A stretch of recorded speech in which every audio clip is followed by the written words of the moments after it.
How y'all doing today? How y'all doing today? Welcome back to the Count It All Joy podcast with your boy Will. And I'm back on the episode today. This episode has actually been sparked off of sports, but something that literally just happened not too long ago.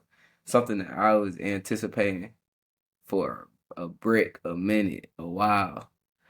Uh, Today Shador got his first start. Now look, man, I already told y'all before.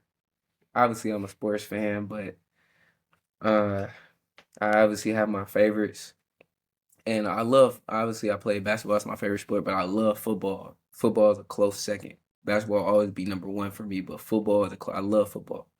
I never personally played real football, played flag football stuff like that. My mom never let me play real football, but I love the sport of football.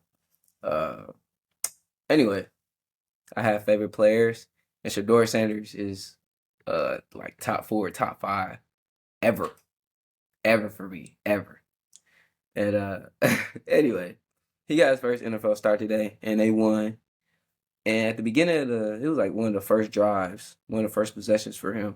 It was when he threw that bomb to Isaiah Bond, and it's God spoke to me. It sparked something in my head where I was trying to think what I was gonna talk about today, and the whole situation he's been through, like the whole process for him leading up to this first start. And God spoke to me, and it made me think of, what's for you is for you, right? So everything that God has for you, there's steps to that, and there's a path to that. And you might go through things along the way, but what is for you and what God has for you, you're going to receive, no matter what you have to go through to get there, but you're going to receive it if God has it for you. Uh, so one of the first things that made me think of that is like the whole process. To give you guys like a quick synopsis, because I know there's people that listen that don't uh fully, excuse me. I know there's people, sorry, I'm using the stem machine. It just fell off my shoulder. Anyway, I know there's people that listen that don't fully know, about the whole situation. So I'm gonna give a quick synopsis. Shador, obviously, Deion Sanders' son, he's a quarterback. He played at Jackson State for 2 years. His dad's been his coach his whole life, but when Deion went to Jackson State, like a low major D1 or a low D1, low level D1, and also HBCU. Shador went over there, so he was there for 2 years. Then he went to Colorado for 2 years with his dad because his dad got a head coaching job at Colorado. So Shador went with him, and Shador literally broke all the school records, like led the country in completion percentage, uh, led the team to like 93 record his senior year, like something or 94 record. Anyway, Shador got his jersey retired, all of that. He played extremely well. So going into the summer or whenever the NFL draft is, uh, we're thinking that, I mean, most people on earth, anyone with a brain is thinking Shador is going to be one of the first quarterbacks off the draft board. It was kind of consensus that Cam Ward was going to be that first pick to the Titans, but after that, Shador was going to get picked. That's what everybody was thinking. Some people were thinking he was going to get picked first for the Titans, but he fell out of the first round. And once he didn't get picked by the Titans, it's like, okay. And then he fell out the first round. So it's like, okay, maybe he'll get picked second round for sure. It just depends on the team, depends on the fit, which team needs a quarterback. So you're looking at the teams like, okay, bet he'll go here. Then Jackson Dart. The Giants pick Jackson Dart. Then the Saints pick Tyler Show. Then the what do they call him? The Seahawks pick Jalen Milroe, and the Browns pick Dylan Gabriel, and then the Browns had another pick and then picked Shador into the fifth round. Mind you, Shador was a top two, three quarterback in the nation last year. Now obviously that's subjective, but you can look at the numbers, you look at the tape. He was at worst the third best quarterback last year. Uh, Now there's a lot of things that go into picking quarterbacks, picking players. I'm not in the NFL, so I'm not in a you know a position or anything. I'm not a scout or anything like that, so I can't tell you everything that goes through that. But Shador, everyone thought Shador was gonna get picked way higher than he did, basically. So then he gets to Cleveland. He's like fourth on the depth chart because they had uh Joe Flacco. They re-signed Joe Flacco. Then they signed Kenny Pickett. Then they had already drafted Dylan Gabriel, and they drafted Shador after that. So coming into it, Shador was a fourth string. I remember I'm watching First Take. Ryan Clark, who he's wishy-washy for me. Sometimes he pisses me off, but Ryan Clark was talking about, oh yeah, Shador will not play at all this year. This is, mind you, this during the preseason or during training camp. He's saying off the rip, Shador will not play a snap for the Cleveland Browns ever. Bro, what? Nah, he was obviously it was reasons there were reasons that he was saying that. But what are we like ever? It was just crazy. When people were saying that, I'm like, what are they on? So mind you, that's a few months ago. That's before the season even started. People were saying that. Then Kenny Pickett, like he was hurt all training camp. So then he ended up. I think they ended up trading him or cutting him or something like that. So he was off the team. So Shador goes automatically to third string. Dylan Gabriel moves up to two. Joe Flacco still number one. Joe Flacco plays like 4 games. I think they're 1-3 in those games or something like that. Joe Flacco gets traded. Now Dylan Gabriel goes up to number one. Shador doesn't even go to number two. They don't even name him number two. They pick up another quarterback. They pick up Bailey Zappi, and they're giving him all the first team reps, and they don't automatically put him at second string. But then they eventually put him at second string. So Shador's at second string. Dylan Gabriel's at first string. Dylan Gabriel goes, I think he plays 4 or 5 games. They go like 1-4. 1-4 or something like that. It was like 1-4. And or 1-5, whatever it was. And the last game that they played against the Ravens last week, Dylan Gabriel gets hurt. And or it was a couple weeks ago. No, it was last weekend. Dylan Gabriel, he goes to concussion protocol. Shador checks in the second half and just gets thrown into the fire. He didn't play that well. There were moments where he looked, pretty good, but he didn't play well. He was thrown into the fire. He didn't think he was gonna get in. Not like that's an excuse, but it just wasn't the best outing. He was playing against a hot defense at the time against the Ravens, who were all pros on their team and all of that. He didn't play well. But if the thing was, if Dylan Gabriel um if he stayed in concussion protocol, then Shador's gonna have his chance next week and have a whole week to prepare. And up to this point, he hadn't thrown to any of the first team guys. He was fourth string, so he was throwing the second, third, fourth string guys all season. So fast forward, Shador got his first start today. He played pretty well. He threw an interception, but he also had a touchdown. He also had like a 40-yard bomb. He had some good throws, had some good plays. For most of the game, it was just game management, honestly. Uh, but he played well. First NFL start, his dad was there. He had family there. Like it was a great experience for him. So I'm happy for him. I still have to say for people. I know some people that listen to this, they already know what's going on. So it's just overkill for them. They already know. But for the people that didn't know the whole story, like that's something. It sparked this whole conversation for me, and it just made me think of it because people were literally saying before the season even started, "Oh yeah, Shador, he won't play a snap ever, ever. Are we serious? He won't play a snap ever for the Cleveland Browns?" So it just puts into perspective like what God has for you is for you. And so I just wanted to give y'all the backstory and context of where this is coming from. Uh, so again, what God has for you is for you. No one can stop what God has for you. Um, it's this verse Romans 8:31. It says, "What then shall we say in response to these things? If God is for us, who can be against us?" I remember my mom used to say that all the time. If God is for you, who can be against you? If God is for us, who can be against us? Like it doesn't matter what other people are saying about you. It doesn't matter how other people are treating you. It doesn't matter how other people are portraying you. It doesn't matter how other people are talking about you, treating you. God is for you. So we have to remember that. This world is full of sin, and it's full of fear, and people act on their emotions, and people are jealous, envious. Uh, People have agendas, and we all have to remember that, man. A lot of it is spiritual warfare. A lot of it is the devil just trying to come at you. A lot of it is just the world we live in. And but we have to know that it doesn't we can't dwell, and we can't stress about those things, because God is with us. He's for us, and if he's for us, literally, who can be against us? So that verse always puts in perspective for me, that it doesn't matter what's going on, who's in your corner, who's not in your corner. Because God, the ultimate person, not even person, but the ultimate thing that can be in your corner is that God is in your corner. So I think we have to remember that, again, Romans 8:31.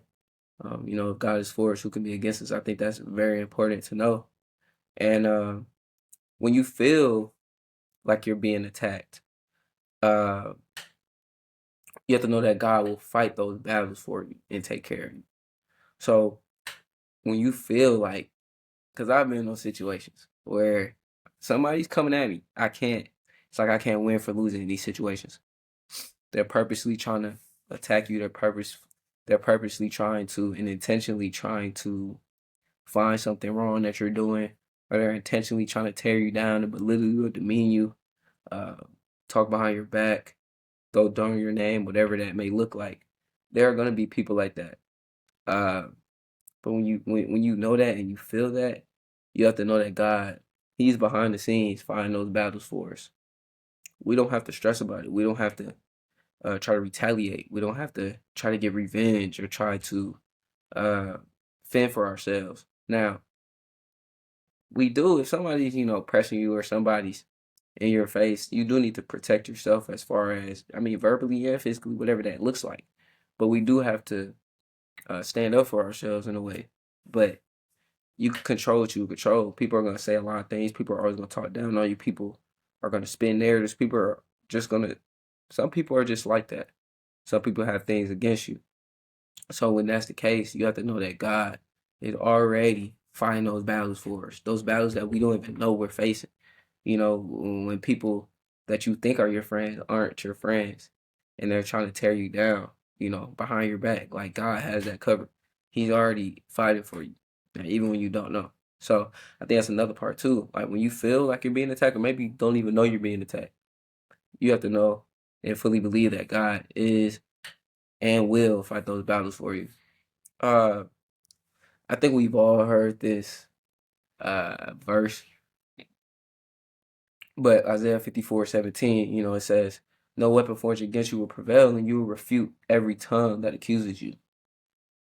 This is the heritage of the servants of the Lord, and this is their vindication from me, declares the Lord." So basically, that verse is, sorry, ooh, this STEM machine going crazy. Basically, the verse, we've heard, "No weapon against me shall prosper," or "No weapon formed against you shall prosper."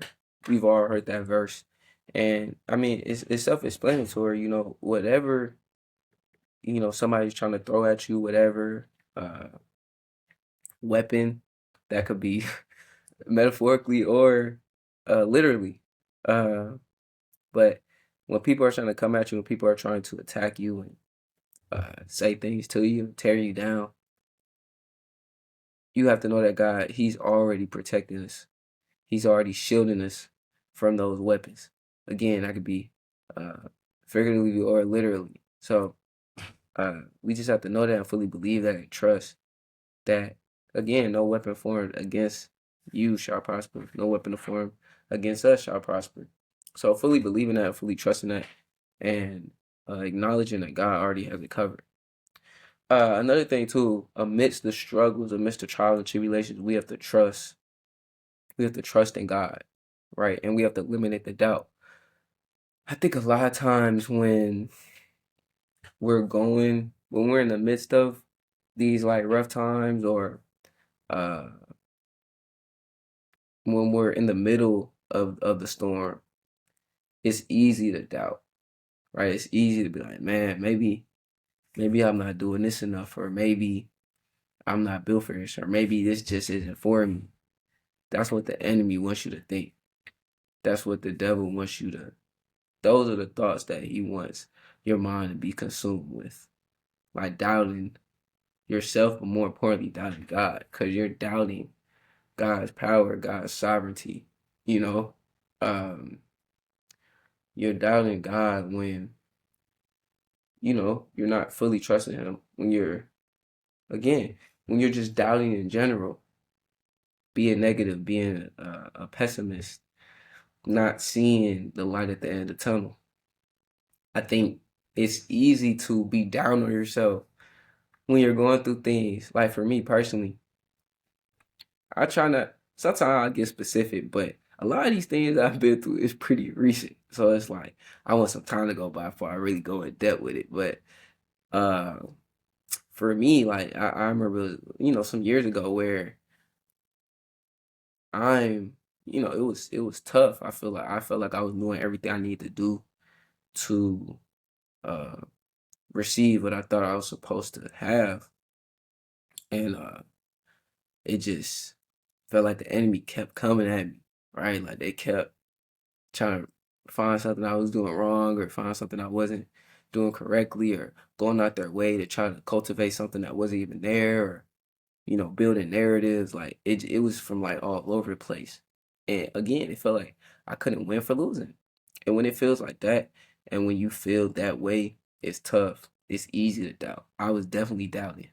I'm like, man, maybe this not for me, or maybe I need to do something else. Maybe, uh, maybe God doesn't want me. Like it's just all those thoughts go in your head. But if God has given you a desire to do something, or God has given you the inclination or penchant or whatever that word is, proclivity, um, and really just real just desire to do something, and he's giving you the gifts and talents towards it to chase it until he tells you not to. So again, I think we just need to be intentional on eliminating the doubt because we're not trusting God in that sense. When we're too worried on the circumstance and we're not focused. Too focused on the circumstance. We're not focused on God. That's when we start to doubt. Uh, we have to fully believe that our time is coming. Fully believe that your time is coming, and be ready when that time comes. I can't attribute this to one person, but because I've been told this same thing is from so many different people, coaches, whoever. You know, everybody's gonna get a shot. You just better be ready when your number's called. That's in sports terms, but in life, God's gonna provide you an opportunity. You just need to be ready when the opportunity comes. Some people, again, going back to sports, some people might get one chance, some people might get two, some people might get three, some people might get four, but everybody doesn't have the same leash. Everybody doesn't get the same opportunities in sports specifically, and I guess in life as well, with certain things. But when you get that opportunity, you need to seize it and be prepared for it. So again, going back to uh Shador, like I even think last week he was ready for the moment. It was just a lot of different circumstances going on. It was a lot of different things. Even with him not playing that well, I feel like I don't feel I watched the game. They still had a chance to win. He still made throws down the stretch that could have won them the game if the receiver would have caught the ball. Like he put the team in a situation to win. But yeah, again, just fully believe that your time is coming. Like prepare, like you already know, like you already know. Prepare. You already know that you're gonna receive what you're receiving, and be ready when that time comes. So when this is cliche, but you know what they say, like stay ready so you don't have to get ready. I mean that's true in life though. Like whatever you're preparing for, prepare for it diligently. Work towards it every single day. And so when that time comes, because it will come, everyone gets an opportunity. Everyone's going to have a chance. Everyone's going to have a shot. So again, when your number's called, Make sure you're ready. You can't again get in the dumps or feel like, all right, well, this keeps happening. I keep getting denied. Uh, like it even goes back to even when I was trying to find an internship a few summers ago, and I had reached out so many different. I had reached out to different places. Some of them responded, some of them didn't. And then one place responded, and I was like, they responded like they said they would get back to me or like send my resume so they could give it to the another part of management. A couple weeks go by, I'm like, man, I guess I'm not supposed to get this. Maybe I need to just look for a different job, or maybe I can't have an internship this summer. My mom told me, hey, reach back out, like just see. I emailed them again, and they reached back out, and they said, can I meet with them the next day? So, uh, just, but I was ready for it. I was ready. So just, I not like the best example, but just saying, like, just stay ready, like, stay prepared, like, know that whatever God has for you is for you, and that we don't have to stress or worry or be anxious about it. Uh, Another thing I would say too is kind of wrapping this up. I know this is a shorter episode, but again, I just wanted to get this point across. It's something that God put in my head. I'm like, man, and I could go way more in depth with this, but I would be going a little bit more personal, and that's for a later time. But another thing I would say is pray without ceasing. My mom always told me that, and it's biblical. I forgot which uh, book it comes out of. I want to say Thessalonians. I was looking at it earlier. I don't remember, but pray without ceasing. What does that mean? We're not stopping. Like we're continuing to pray through every circumstance, every day. Like we never stop praying. We always talk to God. We always communicate with God. We always ask Him for guidance. We always ask Him for direction in these situations. We always ask Him for joy, for peace, for wisdom, knowledge, understanding, for discernment. All of those things, we ask Him for that. And we pray to Him and we talk to Him and without ceasing. And we don't stop. That's another part of it too. Like when we're going through those times, it could be good and bad times, whatever it is. Like we're constantly praying, we're constantly asking God, okay, what do I do? Okay, can you speak to me, Lord? Can you show me? Can you give me clarity? Can you show me how I need to go about this? Am I doing this right? Am I not doing this right? Like, what do I need to do to continue to do better? Am I being my best self? And God will show you those things. He'll speak to you. He'll direct you. So we just have to know that and fully believe that and go about it every day. So again, pray without ceasing, like pray without stopping. We can't stop praying. Like that's something that I've learned as I've gotten older. Um, Sometimes you pray for something and it's like you might have been praying for weeks about it, or you've been praying for a month, or you've been praying for a couple months, whatever it is. And then it's like, man, maybe you think about stop praying. You're like, man, it doesn't even look like it's in motion, like whatsoever. I don't know what's going on.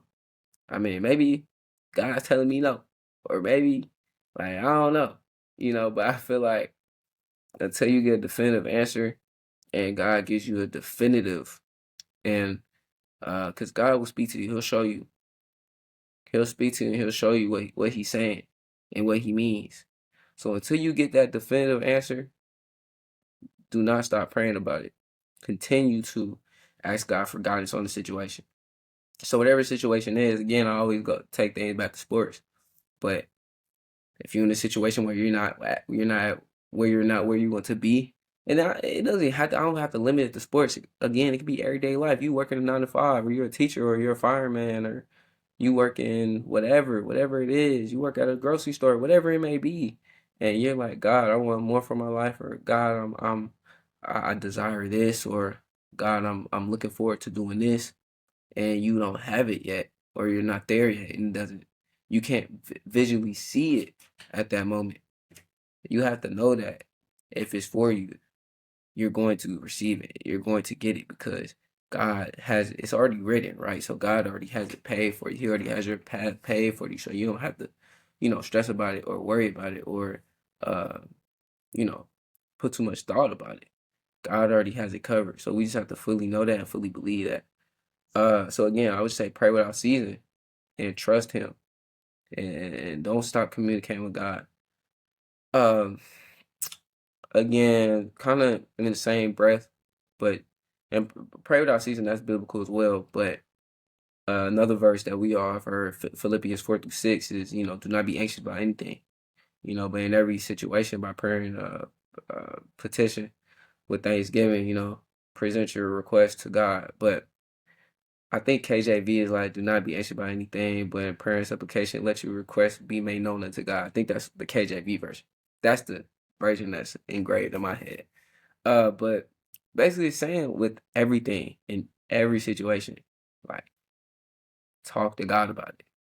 Like let Him know what you're like. He already knows what you're going through. He already knows what you're thinking. He already knows your situation. But He wants you to come to Him and talk to Him about it. And then the beginning of the verse said, "Do not be anxious about anything." So there's no point in sitting here stressing and worrying and doubting about the situation that you're in. Like just go to God about it. That's basically what this verse is saying. Like just go to God, talk to Him, pray, ask Him for direction. Like we can't sit here and stress and worry and again just be anxious about the situation you're in or the predicament you're in or the circumstance that you may be in. Because whatever it may be, whatever is for you, whatever that God has for you, whatever that may be, you're going to receive. It's going to come to fruition because God is already ordained. God already has it covered. He already said that's what it was. So we just have to fully believe that and know that and go about our day like that. So again, we can't be anxious about it, and we just have to pray, you know, and talk to Him and ask Him for guidance and ask Him for direction. But yeah, y'all, that's what I wanted to tell y'all today. I know it's a little bit uh I know it's a little bit short or shorter than usual, I guess. But again, I was watching my guy Shador ball out today, and God, I think he gave me that word from that, and I think that's something that we all need to hear. That's something I need to hear. It's something that I wish I heard years ago in the situation, this, circumstances that uh, I was in. But again, y'all, hope y'all can learn something from this. Fully believe that, you know, God already has His plan for you. It's like He's given us the blueprint to it. He's already shown. We might not be able to see exactly where we're going, but He's given us the path. He's already given us the directions. It's like we got a GPS and we don't know the exact destination, but we had the direction to get to it. We just don't know the address, right? So I think we just have to know that God already has it for us and He's steering us in the right direction. We just have to remember that He has everything covered. He has our best interests at heart. So He's going to protect us. And sometimes we're going to go through things, but He'll never leave us nor forsake us, and He'll never let us go through it alone.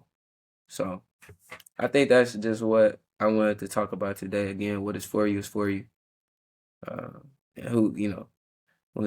who, if God's for us, who could be against us? So that's what I would say, y'all. I hope y'all enjoy listening, man. Appreciate y'all for all the support. Again, thank y'all for reposting the little clips, the little reels on Instagram. I appreciate y'all. Y'all continue to follow my Instagram. All the links are in my bio for my personal Instagram and my Count It All Joy Pod Instagram. Continue to follow the Spotify podcast page. Continue to follow the Apple podcast page. Uh, follow the TikTok page. I don't like TikTok, but follow the TikTok page. Also subscribe to me on my YouTube. I still need to update videos. I'm like probably 4, 5 videos behind maybe. I need to upload the visuals on there. But y'all subscribe to that YouTube channel as well. Again, all those links are in my bio on my Instagram page. So make sure y'all support with that, man. I hope y'all doing well. Uh, I hope y'all enjoying these episodes. I should have a couple interviews coming up, but I'll let y'all know. when those are in the works. But thank y'all for listening, man. Stay blessed, stay prayed up, keep God first. Love attitude, gratitude, and I'm out. Peace.